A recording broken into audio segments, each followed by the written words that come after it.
from the Lakeside Newsroom of the Henrico Citizen, your hometown news source since 2001. This is the Henrico News Minute with publisher Tom Lapis. How much does Henrico County Public Schools spend per student on education? We've got the answer coming up in today's episode of the Henrico News Minute for Tuesday, June 30th, 2020. It's brought to you today by the Steve Dowdy Insurance Agency with State Farm.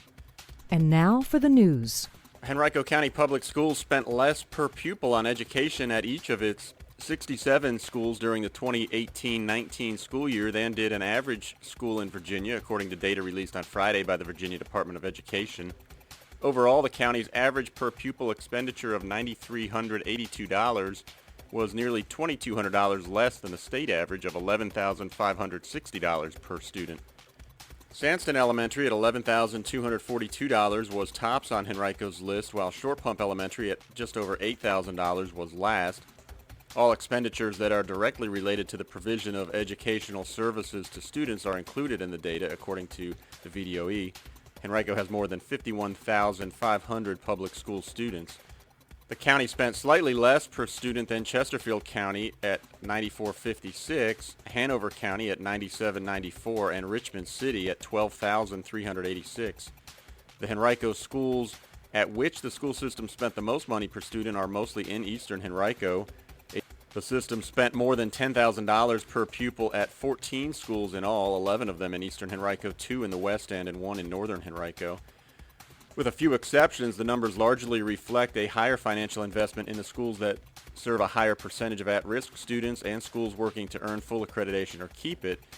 Those schools may incur extra costs on staffing, for example, than other schools do. You can read much more about this topic on henricocitizen.com right now by clicking under Education. Henrico County Commonwealth's attorney Shannon Taylor on Monday announced that her office would add a new deputy Commonwealth's attorney for police integrity.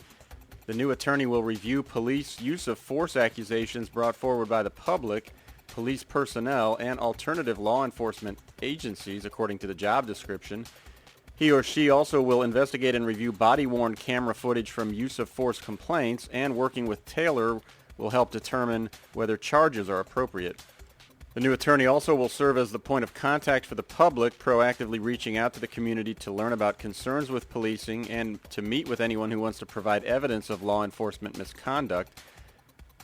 As part of the new position, Taylor's office also has created a new email address, citizenca@henrico.us, to which citizens may report what they believe to be illegal encounters with Henrico police. The new attorney also will staff a hotline to receive similar concerns.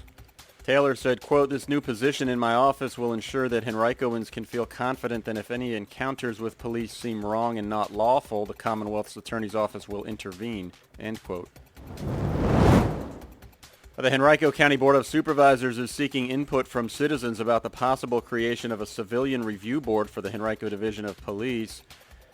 You can email civilianreviewboard@henrico.us with thoughts through the end of July. Officials are asking you to reply with your name and home address if you do respond. Well, the Board of Supervisors is weighing whether to establish such a board, which would provide oversight of the police.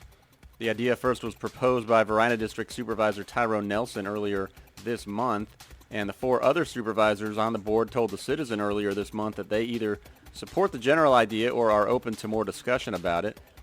County officials expect to defer any local action on a civilian review board until after the Virginia General Assembly considers the issue for possible statewide implementation later this summer.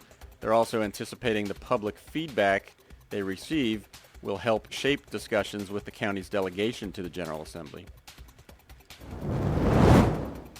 Right now on henricocitizen.com, you can check out the third part of our video series examining the impacts of COVID-19 in Eastern Henrico County. This week's episode follows several small business owners to learn about how they've adapted during the pandemic. Visit henricocitizen.com and search for COVID-19 in Eastern Henrico Part 3. And in case you missed the first 2 parts, we've got links to those in the article. Well, Secours recently held a socially distant graduation celebration for Henrico County High School seniors with intellectual or developmental disabilities who completed the Project Search internships offered by the company at its St. Mary's Hospital in Henrico. Project Search is a national school-to-work program whose primary objective is to secure paid employment for people with disabilities. There were 7 graduates of the Henrico program this year. Last week we told you that Starbucks would be locating at White Oak Village in Eastern Henrico.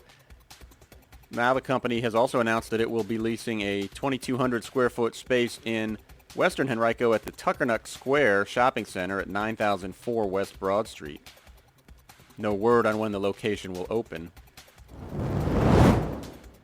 The Virginia State Conference of the NAACP Health Committee will explore dismantling racism in American healthcare in 2 upcoming events.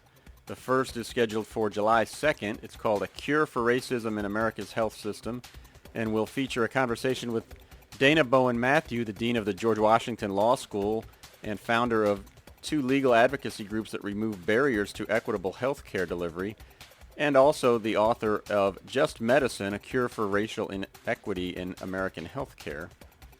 The program will run from 6:30 to 7:30 p.m. You can call in at 978-990-5000 with the access code 887-438 to listen.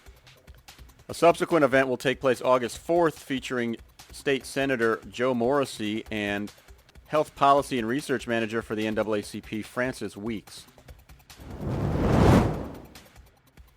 The American Association of Airport Executives recently appointed Capital Region Airport Commission President and CEO Perry Miller to its 2020-21 Executive Committee, where he will serve as Secretary and Treasurer. Hey, we thank you for listening to the Henrico News Minute. As always, be sure to share this episode with someone else you think might be interested. And if you would like to hear your business as a sponsor here, contact me at tom@henricocitizen.com. I'll be glad to give you some details about how we can make that happen. Today's Henrico News Minute has been brought to you by the Steve Dowdy Insurance Agency with State Farm. You can save up to 30% with Drive Safe and Save. Contact Steve Dowdy today at 788-9022 to learn more.